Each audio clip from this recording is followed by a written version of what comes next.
A two-day meeting of FIFA's executive committee has started in Morocco less than 24 hours after Michael Garcia heaped more embarrassment on football's governing body by quitting as one of the organisation's ethics chiefs.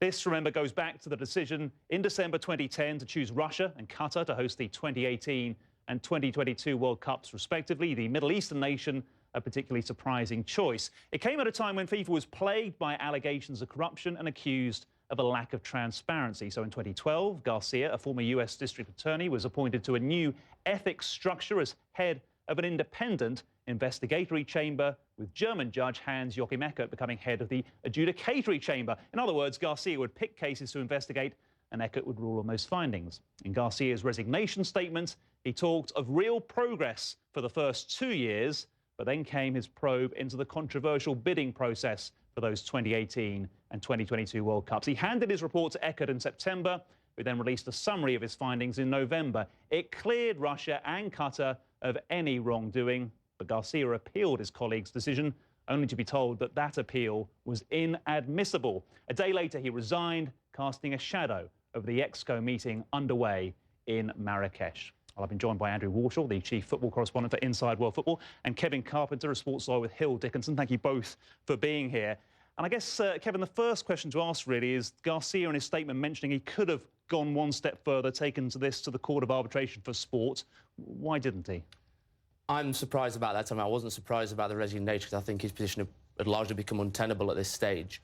But he certainly felt very strongly that, and the main legal difference between the parties was clear that he felt Mr. Eckert's summary report was a final decision because, as you say, he cleared Russia and Qatar, whereas Mr. Garcia believes that he said that's a final decision and should be therefore challenged, and FIFA rejected his claim on that basis. Said, actually, no, it's not a decision because it's not against any individual person, it's against bid committees. So not a legal reason why Garcia didn't take it further, but Andrew, do you think there was probably political reasons why he didn't? There might have been. It's fascinating listening to Kevin because this is embroiled in legal complexities. I mean, let's face it, when this whole business started, FIFA set up the Ethics Committee and appointed Garcia to chair half of it, to do one thing and one thing alone, and that was to clean up FIFA, to push ahead with reforms, to improve credibility, to enhance transparency.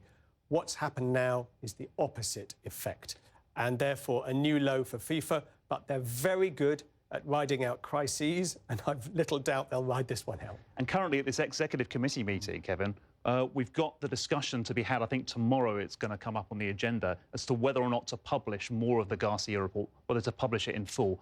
Are there any legal barriers to that? Because there's lots of confusion over it. Well, there is clearly a legal barrier at the moment in the Code of Ethics, and they cannot publish the report until the final decisions against people such as 3 of the current Executive Committee members who are being investigated have been concluded. But I think there are ways and means to get around that, and there does have to be a vote of the Executive Committee as things stand. However, just returning very briefly back to the CAS issue, what I am surprised about, clearly Mr. Garcia is a principled man and that's why he's resigned. But if you were to go to CAS, it would be heard fresh. All the allegations would be heard fresh, the evidence would be heard fresh. It wouldn't simply be a review of FIFA's decision. So I don't really see why he hasn't done that at the moment. So does that mean we're never going to get to the bottom of that controversial 2018 and 2022 World Cup bidding processes? That we know that there's a possible Swiss investigation, the FBI already looking into it. Legally, what do you think is the most likely route for us to get more detail? Well, we have to hope that people such as the SFO and the FBI and the Swiss criminal authorities do take the necessary action, because I think we can look to those bodies, but also we have to look at political pressure now, and there is a summit meeting being held in Brussels in January to discuss FIFA reform with all the interested parties, being headed by Damien Collins MP from England. So we can only hope that there is some concerted action, because at the moment, Mr. Blatter will be remaining in his position for the foreseeable future. And I know, Andrew, you're quite sceptical about any move for change. And I just want to show our viewers another quote from that Garcia statement yesterday, because it didn't pull any punches, really.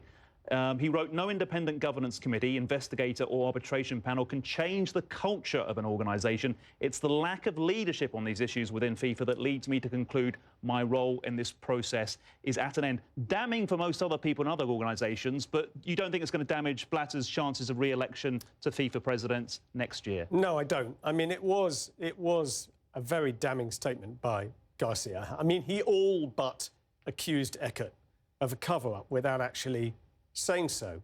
But I don't think and unless we do see the full report, and unless that full report actually comes out with firm evidence, and I mean evidence, not speculation, that there was wrongdoing in this process, then I don't see how it can harm Blatter for several reasons. Number one, he could well, although I don't think it'll happen, stand once again on his own for president. I think there will be challenges ultimately.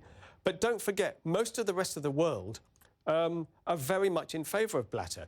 Not because of anything to do with corruption or bribery or wrongdoing, simply because they need FIFA's support. They need FIFA's support financially, logistically, infrastructurally, and as long as they get that, they're going to support him. And finally, briefly, Kevin, if you were in Garcia's shoes, your legal reputation at stake, what are you weighing up when deciding whether to quit or to pursue it to the bitter end?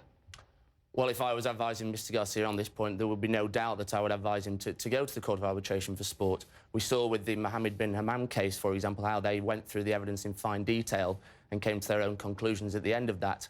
And I think it may just be the case that he has lost complete faith and really wants to wash his hands of it completely. And I understand that point of view, but I am surprised. OK, Kevin Carpenter from Sports Lawyer with Hill Dickinson. Thank you very much for your time. And Andrew Warshaw from Inside World Football. Really appreciate your time, both of you gentlemen. Now, no NBA team has won more games than the Memphis Grizzlies this season. We're about to go live.